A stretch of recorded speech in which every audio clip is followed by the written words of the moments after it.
पण ज्यावेळी किसान मोर्चाने आम्हाला सत्कार करायचा आहे असं सांगितलं, त्यावेळी मला एक संधी दिसली की या निमित्ताने महाराष्ट्रातल्या शेतकऱ्यांशी संवाद करता येईल, दोन गोष्टी त्यांच्यापर्यंत पोहोचवता येतील, आणि म्हणून मी हा सत्कार स्वीकारला. आणि मी विचारलं कुठे घेणार. म्हणाले आम्हाला मुंबईला घ्यायचं आहे. अरे मी म्हटलं तुम्ही शेतकऱ्यांचा कार्यक्रम घेताय आणि मुंबईला घेताय, तुम्हाला घ्यायचा असेल तर कुठल्या तरी विभागात घेऊया. पण आमचे अध्यक्ष आणि संजय कुटेजी यांनी मला असं सांगितलं की महाराष्ट्राच्या राजधानीमध्ये येऊन आमच्या शेतकऱ्यांना प्रातिनिधिक स्वरूपात का होईना पण हा सत्कार मुंबईमध्येच करायचा आहे. मी त्यांना हो म्हटलं आणि आज हा सत्कार आपण केला. मी अतिशय विनम्रपणे हा सत्कार माझ्या वतीनं, ज्यांनी मला या संपूर्ण कार्यात मदत केली ते माझे दोन्ही उपमुख्यमंत्री माननीय एकनाथराव शिंदेजी, सुनेत्राताई पवार, आमचे कृषी मंत्री आणि संपूर्ण मंत्रिमंडळाच्या वतीनं आपला हा सत्कार मी या ठिकाणी स्वीकारतोय. आणि या सर्व शेतकरी बंधू भगिनींचे मी अतिशय मनापासून आभार मानतो. खरं तर पहिल्यांदाच असं घडलं असेल की कर्जमाफीचा निर्णय कुठलीही निवडणूक डोळ्यासमोर नसताना घेण्यात आला. मागच्या निवडणुकीमध्ये आपल्या जाहीरनाम्यात शेतकऱ्यांना कर्जमाफी देण्याचं आश्वासन आपण दिलं होतं आणि त्यानंतर खूप चांगल्या पद्धतीनं संपूर्ण महाराष्ट्रामध्ये अभूतपूर्व अशा प्रकारचं यश आपल्याला मिळालं. त्यानंतर नगरपालिकेच्याही निवडणुका झाल्या, महानगरपालिकेच्याही झाल्या, जिल्हा परिषदेच्याही झाल्या. सगळ्या निवडणुकांमध्ये भारतीय जनता पार्टी आणि महायुतीला महाराष्ट्राच्या जनतेने भरभरून दिलं आणि न भूतो अशा प्रकारचं मॅन्डेट, अशा प्रकारचा विजय आपल्याला मिळाला. केवळ राजकीय विचार केला असता तर समोर आता कुठली निवडणूक उरलेली नाही. त्यामुळे आता पुन्हा 2029ला लोकांसमोर जायचं आहे, तर 29च्या जानेवारीत आपण कर्जमाफी करू अशा प्रकारचा राजकीय विचार आपल्याला करता आला असता. पण आपल्याकरता कर्जमाफी असेल, शेतकऱ्यांच्या हिताचे निर्णय असतील, हा कुठलाही निर्णय राजकारणाशी संबंधित नाहीये. राजकारण आपल्या जागी आहे, ते आपण करतो, ते करावंही लागेल. पण शेतकऱ्याचं हित बघत असताना कुठल्या गोष्टीमध्ये शेतकऱ्यांना कधी कुठला निर्णय हिताचा असेल याचा विचार करून तो निर्णय घेतला पाहिजे. आणि म्हणून अनेक लोकांना असं वाटत होतं की सरकार निर्णय करणार नाही, आपण आंदोलनं करू, आपलं दुकान चालू राहील, आपल्याला प्रसिद्धी मिळत राहील. परंतु त्यांना हे माहिती नव्हतं हे महायुतीचं सरकार आहे, हे शेतकऱ्यांच्या देवाभाऊचं सरकार आहे.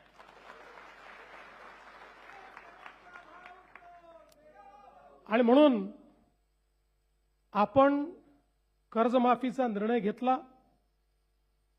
2 लाखापर्यंत कर्ज माफ करण्याचा निर्णय घेतला आणि त्यासोबत ज्यांनी नियमित कर्ज भरलाय त्यांनाही 50,000 रुपये देण्याचा निर्णय आपण घेतला.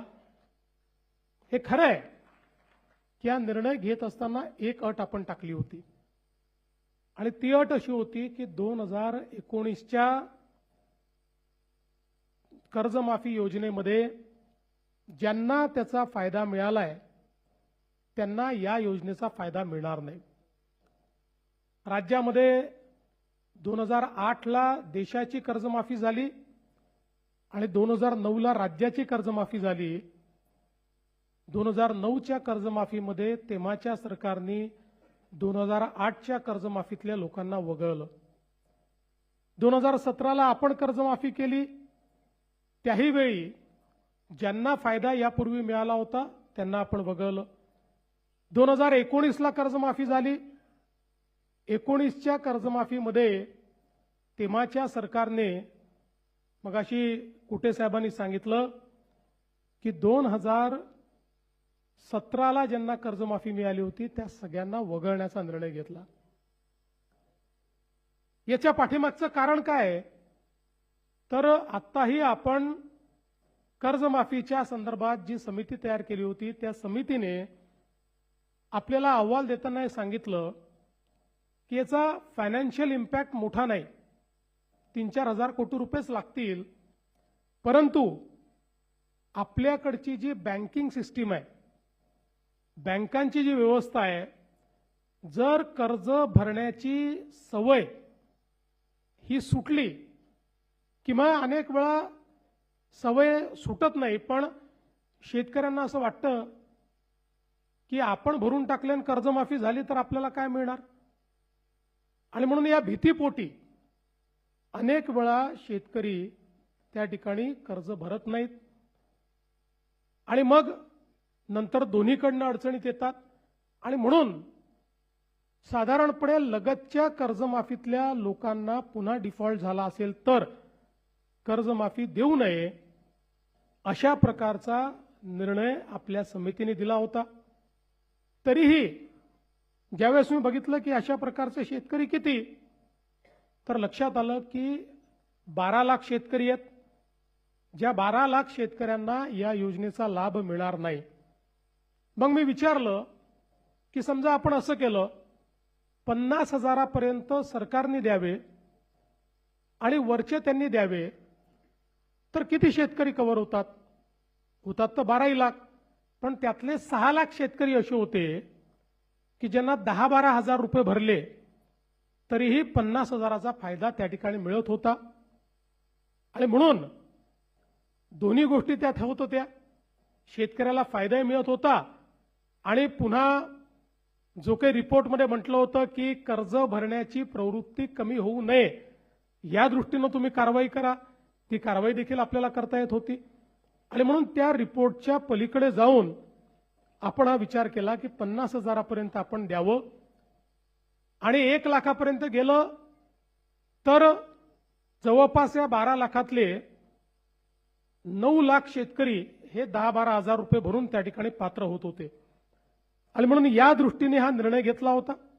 दुसरा निर्णय हा आपण चालू कर्ज आपल्या नागरिकांनी किंवा शेतकऱ्यांनी भरावं याकरता त्याची एक अट आपण लावली होती.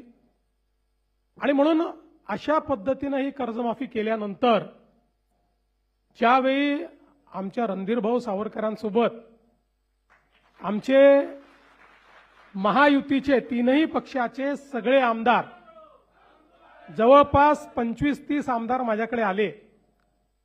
आणि माझी सवय आहे, मी सत्य नेहमी सांगतो, कारण आर्थिक शिस्तही असली पाहिजे. आणि म्हणून मी त्यांना समजावून सांगितलं की मला पैसे जास्त लागणार नाही, 4,000 कोटी लागणार आहेत. 36,000 कोटी दिले तर 40,000 द्यावे लागतील, पण आर्थिक शिस्त देखील आपल्याला लावली पाहिजे. कारण भविष्यात आपल्या जिल्हा बँका जर वाचवायच्या असतील तर कर्ज भरण्याची प्रवृत्ती वाढली पाहिजे, या दृष्टीनं घेतलेला हा निर्णय आहे. पण आलेल्या सगळ्या आमदारांनी मला त्या ठिकाणी सांगितलं की तुमचं आर्थिकदृष्ट्या किती बरोबर असेल तरी देखील हे जे शेतकरी बाहेर राहत आहेत त्या शेतकऱ्यांच्या मनामध्ये नेहमीच हे राहील की 56 लाखाला दिलं आणि आम्हाला मात्र सोडून दिलं. त्यामुळे तुम्ही हा निर्णय बदलवा. आणि मग त्या सगळ्यांचा आग्रह मला योग्य वाटला. मी आमच्या सगळ्या नेत्यांची चर्चा केली आणि त्या ठिकाणी निर्णय केला की यावेळी ही अट काढून टाकू आणि सरसकट 2 लाखापर्यंत सगळ्यांना कर्जमाफी देऊ. त्यामुळे आता जे 19च्या योजनेतही पात्र होते पण नंतर डिफॉल्टमध्ये गेले तेही 12 लाख शेतकरी याच्यामध्ये पूर्णपणे एकही पैसा त्यांना भरण्याची आवश्यकता नाही. दुसरं महत्त्वाचं आपण केलं, ज्याचा उल्लेख कुटे साहेबांनी केला होता, की उद्धवजींच्या कर्जमाफीमध्ये 2,01,000 रुपया एवढं जरी तुमचं कर्ज झालं तरी तुम्हाला एकही पैसा मिळाला नाही, एकही नाही. आम्ही म्हटलं असं नाही. एकतर आपले 80% शेतकरी अल्पभूधारक आहेत, त्यामुळे ते 2 लाखाच्या आतले आहेत. जे 2 लाखाच्या वरचे आहेत त्यांनाही संधी मिळाली पाहिजे, या दृष्टीनं आम्ही सांगितलं की 2 लाखाच्या वरचे पैसे तुम्ही भरा, 2 लाखापर्यंत पैसे आम्ही भरतो, म्हणजे तुम्हालाही त्याचा फायदा मिळेल. अशा पद्धतीनं त्यांनाही फायदा दिला. आणि अर्थात दुसरी गोष्ट जी आमच्या या शिष्टमंडळाने मला सांगितली ती मला एका मिनिटात पटली. त्यांनी माझाच विषय माझ्यावर उलटवला. ते म्हणाले तुम्हीच घोषित केलाय अल निनोचं वर्ष आहे. मग अल निनोच्या वर्षामध्ये जर शेतकऱ्यांवर संकट आहे तर अशा वेळी तुम्ही जर चालू वर्षाचे पैसे भरा असं त्यांना सांगितलं तर शेतकऱ्यांवर हे नवीन संकट तुम्ही करताय. मी म्हटलं तुमचं म्हणणं बरोबर आहे. तात्काळ तीही अट आपण काढून टाकली. त्यामुळे आता ज्यांना 50,000 रुपये प्रोत्साहनपर मिळणार आहेत त्यांनी जे 26-27 लगतचे जे मागचे 3 वर्ष आहेत त्या 3 वर्षातल्या कुठल्याही 2 वर्षामध्ये त्यांनी जर त्या ठिकाणी पैसे भरलेले असतील तर त्यांनाही 50,000 रुपये प्रोत्साहन देण्याचा निर्णय आपण घेतला आहे. खरं म्हणजे शेतकरी बंधू भगिनींनो, आपण जर बघितलं तर कर्जमाफी हा काही अंतिम उपाय नाहीये. आपण विचार करा, जर राज्यामध्ये शेतकऱ्यांना 7 ते 8 वर्षात 3 वेळा कर्जमाफी द्यावी लागत असेल तर कुठेतरी आपल्या शेतीसमोरचे प्रश्न फार गंभीर आहेत. आणि म्हणून मी नेहमी सांगतो कर्जमाफी आवश्यकच आहे, ती दिलीच पाहिजे. पण कर्जमाफीने कुठला शेतकरी श्रीमंत झाला नाही. कर्जमाफीने कुठला शेतकरी परमनंट त्या कर्जाच्या विळख्यातनं बाहेर पडला नाही. जर आपली शेती फायद्याची करायची असेल तर वेगवेगळ्या प्रकारच्या उपाययोजना केल्याशिवाय शेती फायद्याची होऊ शकत नाही. आज आपण बघा इंडस्ट्रीत नवनवीन तंत्रज्ञान येतं आणि त्या तंत्रज्ञानामुळे ती इंडस्ट्री फायद्यामध्ये जाते. जर एखाद्या उद्योगाने ठरवलं की मी नवीन तंत्रज्ञान आणणारच नाही तर तो उद्योग बंद पडतो. दुसरा कोणीतरी तंत्रज्ञान आणतो आणि त्या उद्योगाच्या पुढे जातो. आमच्या शेतीचं क्षेत्र देखील असं आहे की या क्षेत्रामध्ये जर आपण नवीन पद्धती आणल्या नाहीत, या शेतीमध्ये आपण नवीन तंत्रज्ञान आणलं नाही तर शेती फायद्याची होऊ शकत नाही. आणि मग या सगळ्या नवीन गोष्टी करण्याकरता अडचण काय आहे? ती अडचण आहे गुंतवणुकीची. ज्या शेतकऱ्याकडे जो अल्पभूधारक शेतकरी आहे, या अल्पभूधारक शेतकऱ्याला गुंतवणूक त्यांनी करायची कशी? गुंतवणुकीकरता त्याला पैसे येतील कुठनं? तो जेमतेम पीक कर्ज काढतोय आणि तेही कर्ज जर परत करू शकत नाहीये तर मग गुंतवणूक तो करेल कशी? आणि म्हणून 2014 नंतर मोठ्या प्रमाणात आपण शेती क्षेत्राला रिलीफ आणि रिहॅबिलिटेशन म्हणजे मदत आणि पुनर्वसनचं क्षेत्र नाही, ते तर करावंच लागतं. पाऊस आला तर, अतिवृष्टी झाली तर, अवर्षण झालं तर, वाहून गेली तर, सगळ्या गोष्टीत ते तर करावंच लागतं. पण केवळ तितक्यापुरतं मर्यादित ठेवायचं नाही. शेती क्षेत्रामध्ये गुंतवणूक करायची आपण निर्णय घेतला. मग जलयुक्त शिवार असेल, मागेल त्याला शेततळं असेल, मागेल त्याला सिंचन विहीर असेल, मागे त्याला ठिबक असेल. तुम्ही आठवा 2014 पूर्वीची परिस्थिती तुम्ही आठवा. मी देखील जवळपास 10 वर्ष माझ्याकडे ग्रामीण क्षेत्र होतं मी आमदार असताना. नंतर मग माझं शहरी क्षेत्र झालं. पंचायत समितीत आम्ही बसायचो, काहीतरी इष्टांक आलेला असायचा आणि मग ते पंचायत समितीचे सभापती, सदस्य आणि आमदार मिळून आम्ही वाटायचो. 4 तुझ्याकडे, 2 तुझ्याकडे, 4 तुझ्याकडे, 5 तुझ्याकडे. आणि त्या वाटणीतही आम्ही एवढं खुश असायचो की जणू काय शेतकऱ्याला आपण दिलेला आहे अशा पद्धतीची बंदरबाट आपण करायचो. मी सांगितलं की पद्धतीच दूर झाली पाहिजे आणि मग सगळ्या गोष्टी मागेल त्याला, ज्याला आवश्यकता त्याने मागावं, आपण त्याला देऊ, अशा पद्धतीनं मागेल त्याला शेततळ्यांची योजना आपण आणली. महाराष्ट्रामध्ये लाखो शेततळी आपण तयार केली. आज तुम्ही बघा, म्हणजे आम्हाला संधी मिळते अनेक वेळा हेलिकॉप्टर म्हणून जाण्याची, अलीकडच्या काळात मी वापरत नाहीये, पण अनेक जिल्हे असे आहेत आणि मराठवाड्यातले देखील अनेक जिल्हे असे आहेत की जे कोरडे जिल्हे आहेत, पण तुम्ही वरून जर बघितलं ना तर प्रत्येक शेतात शेततळ तुम्हाला भेटतं आणि ते विचारा कधी झालेलं आहे, हे मागेल त्याला शेततळ्याच्या आपल्या योजनेत झालेलं आहे. आज जे काही पाणी आहे ते आपण साठवू शकतो आणि मग आताच्या परिस्थितीत अल निनोमध्ये कुठेतरी 5, 7, 8 जुलैला भरपूर पाऊस येतो आणि त्याच्यानंतर 25 जुलैपर्यंत पाऊस गायब होतो. अशा परिस्थितीमध्ये जर पिकावर ताण पडला तर त्या पिकाला पाणी द्यायचं कुठनं? त्याकरता ही शेततळी आहेत, त्याकरता प्रोटेक्टिव्ह इरिगेशन करता ही कामी येत आहेत. आज परिणाम असा झाला, आम्ही साधारणपणे ज्या ठिकाणी जलयुक्त शिवारची कामं आपण केली, जलसंधारणाची कामं केली, त्या गावांचं ज्यावेळेस ऑडिट केलं, त्या ऑडिटमध्ये असं लक्षात आलं की अनेक गावं अशी होती की जी एका पिकावर होती, ती आज 3-3 पिकं घेऊन राहिली आहेत.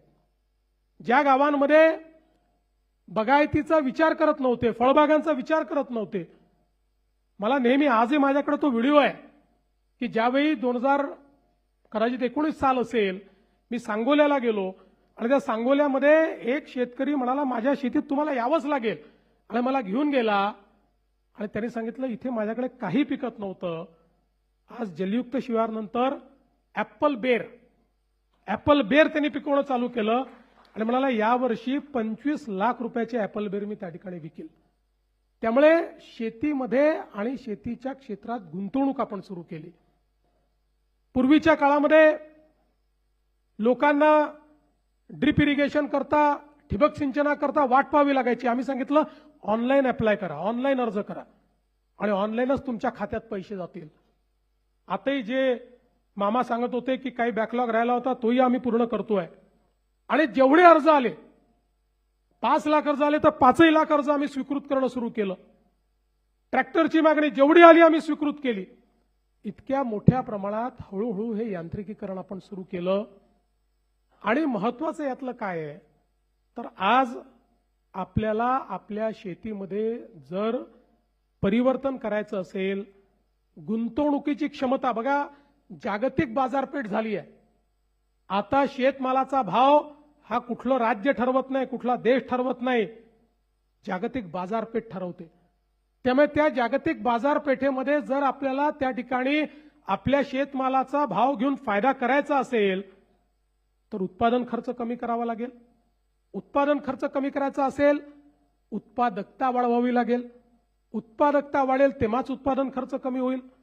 आणि मग अशा सगळ्या गोष्टींकरता आता ज्याच्याकडे 1 एकर शेती आहे, 2 एकर शेती आहे, त्याची गुंतवणुकीची ताकद किती आहे? आणि म्हणून आपण गटशेतीची योजना सुरू केली.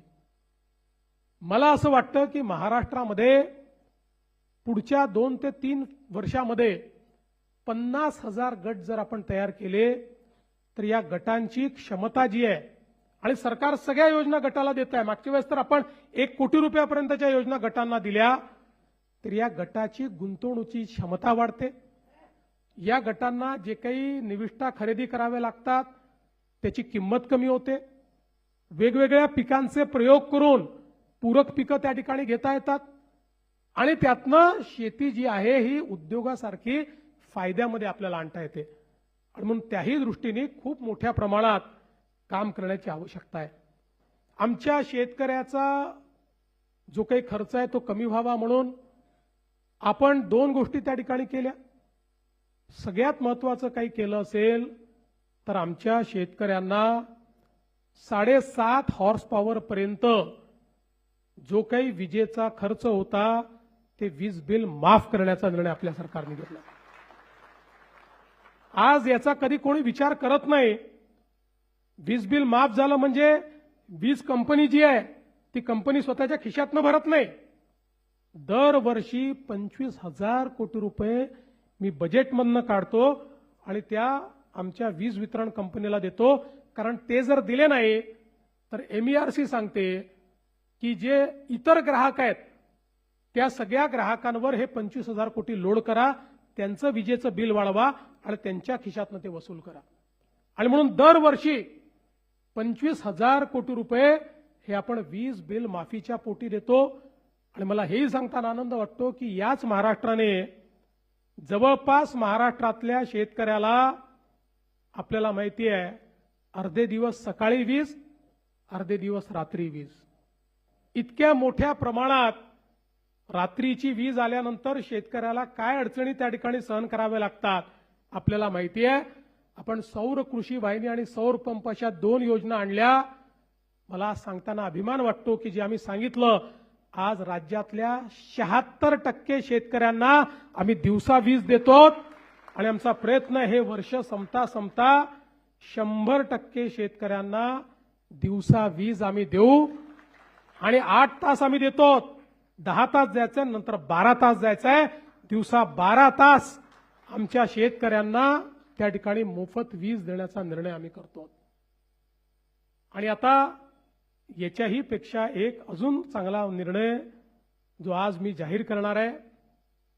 आपल्याला कल्पना आहे की 7.5 हॉर्स पॉवर पर्यंत आता तुम्हाला बिल येत नाही, पण तुमच्या प्रत्येकाच्या नावाने जुनं बिल आहे. प्रत्येकाच्या नावाने आहे, ते खात्यात आहे, लिहून ठेवलं आहे. कधीतरी वसुलीला येऊ शकतं.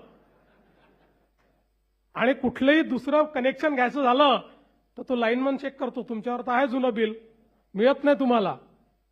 आणि म्हणून आता मी हा निर्णय घेणार आहे की 7.5 हॉर्स पॉवर पर्यंतचं जे जुनं बिल आहे, 48,000 कोटी रुपयाचं जुनं बिल वसूल करायचं आहे. ते 48,000 कोटी रुपयाचं जुनं बिल आम्ही माफ करणार आहोत.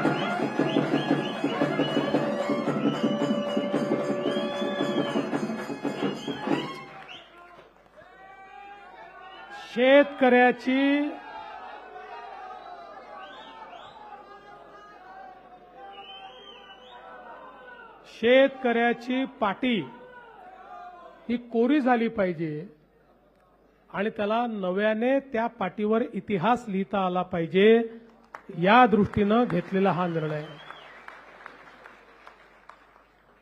आज खरं म्हणजे एकीकडे शेती क्षेत्रातली गुंतवणूक आपण किती वाढवली आहे. माननीय मोदीजींच्या नेतृत्वामध्ये केंद्र सरकार आणि राज्य सरकार मिळून यावर्षी शेती क्षेत्राला विविध योजनांच्या माध्यमातून कुठे साहेब आपण जो पैसा देतोय तो 95,000 कोटी रुपये आहे. कर्जमाफीच्या व्यतिरिक्त, कर्जमाफीचा पैसा नाही, 95,000 कोटी रुपये आपण देतो. मोठ्या प्रमाणात ही गुंतवणूक आपण वाढवतो. आपला प्रयत्न आहे की हे क्षेत्र हळूहळू सस्टेनेबल झालं पाहिजे. आणि म्हणून एक एक गोष्ट जी आपण करतोय, आता शेती क्षेत्रामध्ये आपण एआयचा वापर चालू केलाय. कारण आपल्याला जर उत्पादन खर्च कमी करायचा असेल तर आज आपण इस्रायलची शेती बघितली तर इस्रायलच्या शेतीमध्ये फर्टिगेशन आहे, ठिबक सिंचन आहे, पण त्या ठिबक सिंचनामध्ये फर्टिगेशन आहे. जे काही त्या ठिकाणी द्यावं लागतं ते सगळं त्या ठिबकच्या माध्यमातून जात असताना कंप्लीट ऑटोमेशन असल्यामुळे जेवढं सीसी गेलं पाहिजे, आपण तर अंदाजे करतोय सगळ्या गोष्टी, अंदाजे जेवढं सीसी गेलं पाहिजे तेवढंच ते जातं, त्यापेक्षा जास्त जात नाही. त्याचा परिणाम काय होतो? जमीन चांगली राहते. त्याचा परिणाम काय होतो? खर्च कमी होतो आणि वाढीला त्याचा फायदा होतो. त्यामुळे अशा पद्धतीचे जे काही विषय आहेत ते आपल्याला हळूहळू न्यावे लागतील.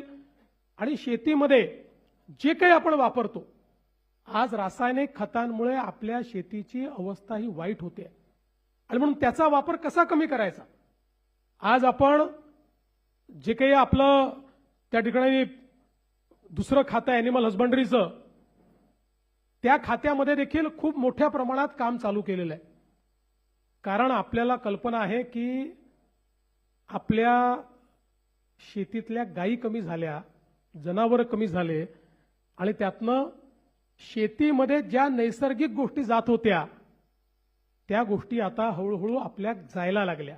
सगळं आपण रासायनिक वापरायला लागलो आणि म्हणून पुन्हा एकदा नैसर्गिक शेतीकडे जाण्याकरता त्या ठिकाणी आपला प्रयत्न आहे की पशुसंवर्धन दुग्ध व्यवसाय विकास विभागाच्या माध्यमातून मोठ्या प्रमाणात योजना आणून आपल्या देशी गायींचं संवर्धन झालं पाहिजे. आणि देशी गायींच्या माध्यमातून आज इतके चांगले प्रयोग झाले आहेत. आज जीवामृत असेल किंवा इतर पद्धती असतील की ज्यामुळे अतिशय कमी खर्चामध्ये गोमूत्र असेल, शेण असेल, गूळ असेल, हळद असेल, अनेक गोष्टी त्याचं मिश्रण करून आणि त्या ठिकाणी ज्या प्रकारे आमच्या शेतीमध्ये आज त्यांनी उत्पादकता वाढते आहे, ती कमी होत नाही आहे. असे वेगवेगळे प्रयोग हे आपल्याला करावे लागतील आणि त्यातनं आपल्या जमिनीची जी उर्वरा क्षमता आहे, जी उत्पादन क्षमता आहे, ही क्षमता देखील त्या ठिकाणी आपल्याला पुन्हा एकदा परत आणावी लागेल, ती वाढवावी लागेल. या सगळ्या गोष्टी येत्या काळामध्ये करण्याचा आपला प्रयत्न आहे आणि म्हणून गुंतवणुकीच्या मॉडेलकडे आपण सगळे लोक या ठिकाणी जाण्याचा प्रयत्न करतो. खरं म्हणजे मी कधी फार सांगत नाही, पण मीही शेतकऱ्याचाच मुलगा आहे. माझ्या घरी वडिलोपार्जित शेती आहे. माझे वडील स्वतः शेतकरी होते. आजही माझी शेती माझ्या गावामध्ये आहे. कोणी जाऊन पाहिलं तर माझ्या शेतीमध्ये आजही त्या ठिकाणी धानाची शेती होते आणि जवळपास वयाच्या 25व्या वर्षापर्यंत वर्षातले 3 महिने गावी असायचो. वर्षातले 3 महिने मी गावी असायचो. माझ्या गावातले मित्र अजूनही आहेत आणि घरी शेती होती, घरी आमराई होती, घरी ऊस होता. आमच्याकडे कारखाने वगैरे काही नव्हते मामा, त्यामुळे आम्ही ते कढईमध्ये त्या ठिकाणी गूळ तयार करायचो त्याच्यातनं. त्यामुळे गुऱ्हाळ होतं आमच्याकडचं. त्या गुऱ्हाळामध्ये ते गूळ तयार करायचं, त्याची राब काढायची, ती राब नंतर मटकीमध्ये ठेवायची, मग ती राब खायची.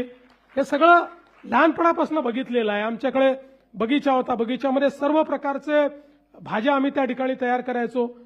त्यामुळे शेतामध्ये गेलेलो आहे, शेती बघितलेली आहे. जेव्हा पावसाळा असायचा त्यावेळी आमच्याकडे रोवणी जी व्हायची, तेव्हा भले रोवणे करण्याकरता नाही, रोवणे करण्याच्या बहाण्याने चिखलात खेळायला मिळायचं म्हणून सगळे भावंड आम्ही त्या चिखलात जाऊन त्या ठिकाणी रोवणी करायचो. हे सगळं केलेलं आहे. त्यामुळे एखाद्या रूममध्ये बसून निर्णय घेणारा मी नाही आहे. हे सगळं जवळून बघितलेलं आहे. शेती मातीशी संबंध आमचाही आहे. फक्त आम्ही कधी फार ते सांगत फिरत नाही की बाबा आमचा खूप संबंध आहे. त्यामुळे अनेक वेळा लोकांना असं वाटतं की शहरातनं निवडून येतं त्यांना काही समजतं का नाही समजत. महत्वाचं एवढंच आहे की जोपर्यंत शेतीची अर्थव्यवस्था ही आपण योग्य करणार नाही, जोपर्यंत त्या अर्थव्यवस्थेमध्ये आमूलाग्र बदल आपण घडवणार नाही, जोपर्यंत केवळ शेती नाही तर शेतीच्या नंतर त्याचं प्रोसेसिंग आहे, त्याला योग्य मार्केट मिळवून देणं आहे, त्याचं ब्रँडिंग आहे, या गोष्टी जोपर्यंत आपण करत नाही. आणि म्हणूनच मागच्या काळामध्ये मुख्यमंत्री असताना मी त्या ठिकाणी 2 योजना सुरू केल्या. पहिली नानाजी देशमुख कृषी समृद्धी योजना, वर्ल्ड बँकेकडनं आज ती योजना चाललेली आहे 5,000 कोटी रुपयाची, की ज्या योजनेमध्ये आज जलसंधारणापासून तर व्हॅल्यू चेनपर्यंत सगळ्या गोष्टी विदर्भ आणि मराठवाड्याच्या या जिल्ह्यांमध्ये चाललेल्या आहेत, काही उत्तर महाराष्ट्रातल्या जिल्ह्यात चालले आहेत.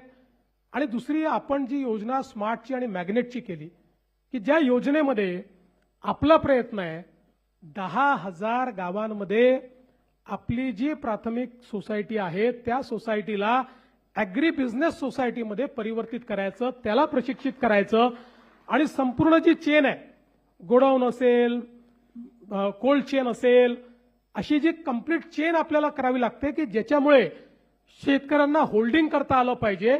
आज शेतकऱ्यांचा प्रश्न हाच आहे, आपण हमीभाव देतो, हमीभावाने खरेदी पण भरपूर करतो, पण आपल्याला माहिती आहे की जसं कापूस आहे, कापसामध्ये खेळा खरेदी होते, त्या ठिकाणी जाऊन शेतीमध्ये खरेदी होऊन जाते.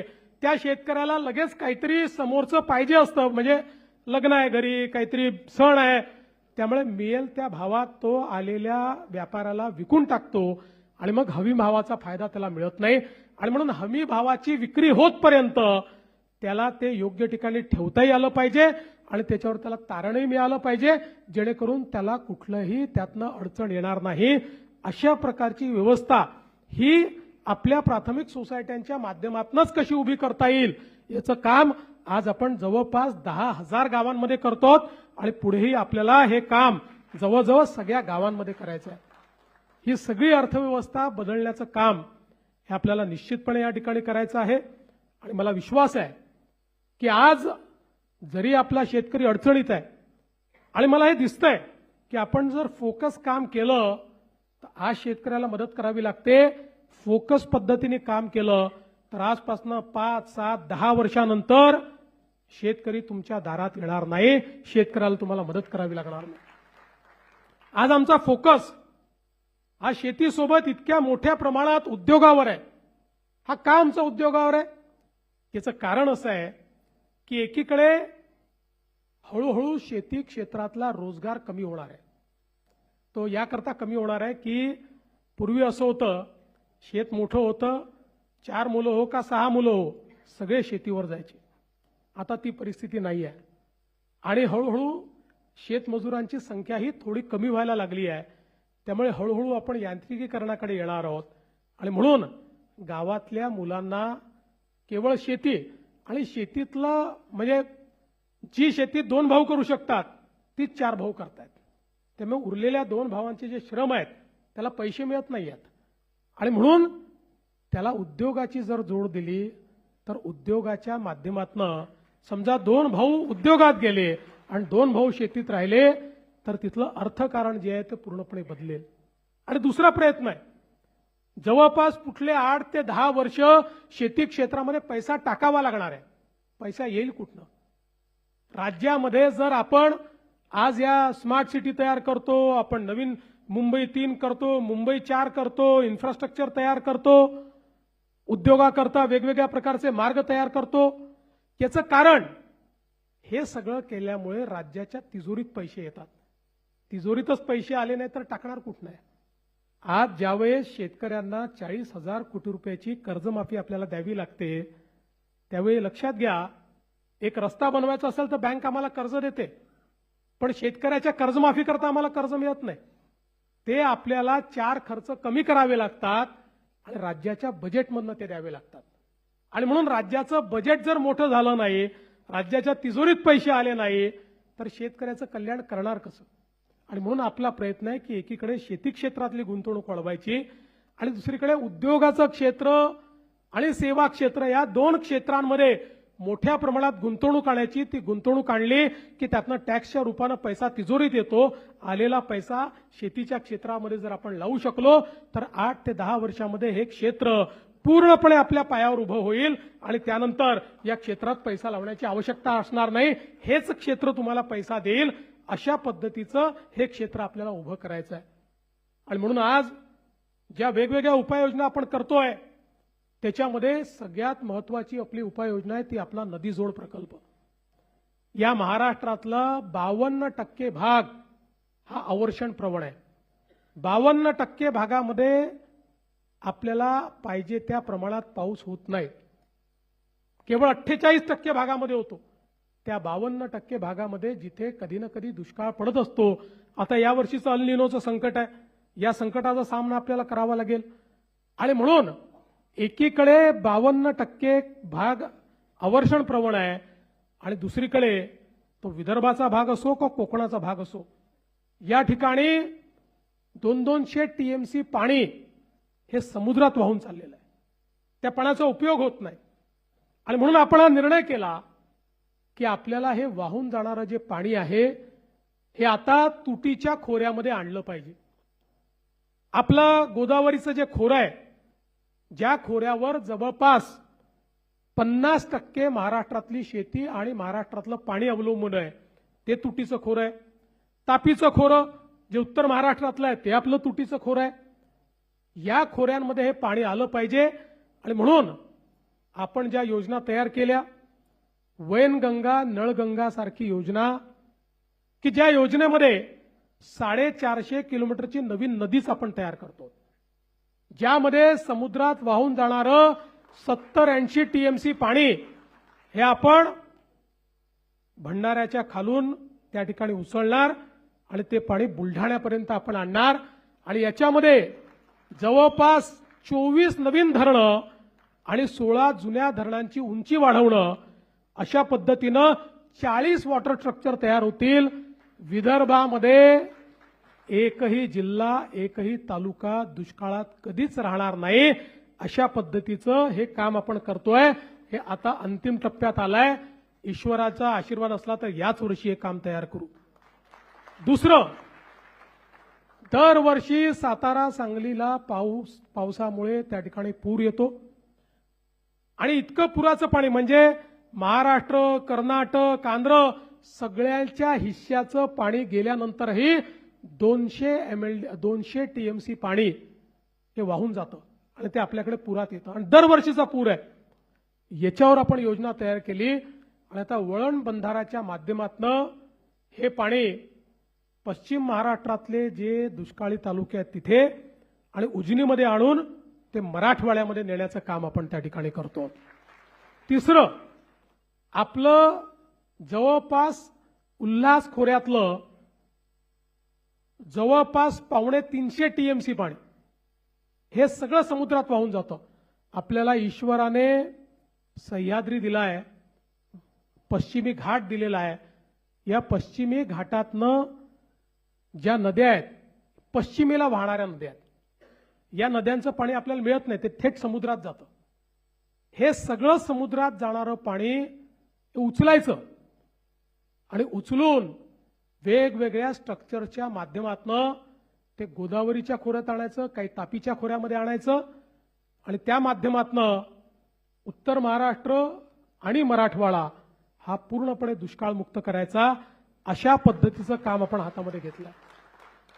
लोकांना वाटायचं, मी ज्यावेळेस 2014-15 साली म्हणायचो की हे केवळ भाषणात आहे, हे होऊ शकत नाही, पण मी जीवनात हे शिकलो आहे की स्वप्न पाहायचे आणि स्वप्न पूर्ण करायचे। केवळ स्वप्न पाहून चालत नाही।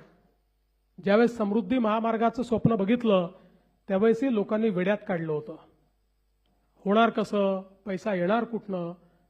आज एक समृद्धी महामार्ग नाही, असे अनेक मार्ग आपण तयार करतो। आज आपण जवळपास या महाराष्ट्रामध्ये जी कामं सुरू आहेत ती 6 लाख कोटीची आहेत आणि जी सुरू करणार आहोत ती अजून 6 लाख कोटीची आहेत। आता या ज्या लिंक्स आहेत या सगळ्या लिंक्स मिळून जवळपास 2.5 लाख कोटी रुपये त्याकरता लागणार आहेत। लोक विचारतात येतील कुठनं? मी म्हटलं बघत राहा, येतील। हे शेतकऱ्यांचं काम आहे, पैसा येईल आणि यावर्षी या सगळ्या लिंक्स हळूहळू करून आम्ही सुरू करू आणि एकदा या लिंक जर झाल्या तर महाराष्ट्रामध्ये कुठलाही भाग हा आपल्याला दुष्काळी दिसणार नाही। आपल्या पिढीने दुष्काळ बघितला, पुढची पिढी दुष्काळ पाहणार नाही। अशा पद्धतीनं महाराष्ट्राचं कार्य हे आपण हातामध्ये घेतलं आहे आणि म्हणून बंधू भगिनींनो, खरं म्हणजे सांगण्यासारख्या गोष्टी खूप आहेत, पण आपल्याला एवढंच सांगू इच्छितो की या क्षेत्राकडे आम्ही केवळ शॉर्ट टर्म म्हणून उद्याचा विचार या पद्धतीने पाहत नाही, तर गेल्या 10 वर्षामध्ये जितके वर्ष मला संधी मिळाली त्या संधीमध्ये लॉंग टर्मचा विचार, भविष्यातला विचार हा डोळ्यासमोर ठेवून या क्षेत्रातलं परिवर्तन करण्याचा प्रयत्न आपला आहे। टीका करणारे टीका करतात, तुम्हाला तर माहिती आहे सगळ्यात जास्त टीका सहन करण्याची क्षमता माझ्यामध्ये आहे। माझ्या एवढी टीका तर कोणीच सहन केली नाही, पण मी नेहमी एक गोष्ट सांगतो, टीका करणाऱ्याला कोणी लक्षात ठेवत नाही, जो कर्तृत्व करतो त्यालाच लोक लक्षात ठेवतात। आपण केलेली जी कामं आहेत ही कामच इतिहासामध्ये जिवंत राहतात, व्यक्ती जिवंत राहत नाही आणि टीका करणारा तर वर्षभरापेक्षा जास्त त्याला कोणी लक्षात ठेवत नाही। आणि म्हणून या सगळ्या कामांच्या माध्यमातून महाराष्ट्रातलं कृषी क्षेत्र बदललं, शेतकऱ्यांचं जीवन बदललं, अशा प्रकारचा आपला प्रयत्न आहे आणि आज त्याच निमित्ताने या सगळ्या गोष्टी आपल्यापर्यंत पोहोचवता यावा हा माझा स्वार्थ होता आणि म्हणूनच आपण जो सत्कार घेतला त्या सत्कारामुळे मला देखील हे सगळं बोलण्याची, संवाद करण्याची संधी या ठिकाणी प्राप्त झाली। मी आपल्या सर्वांचे अतिशय मनापासून आभार मानतो।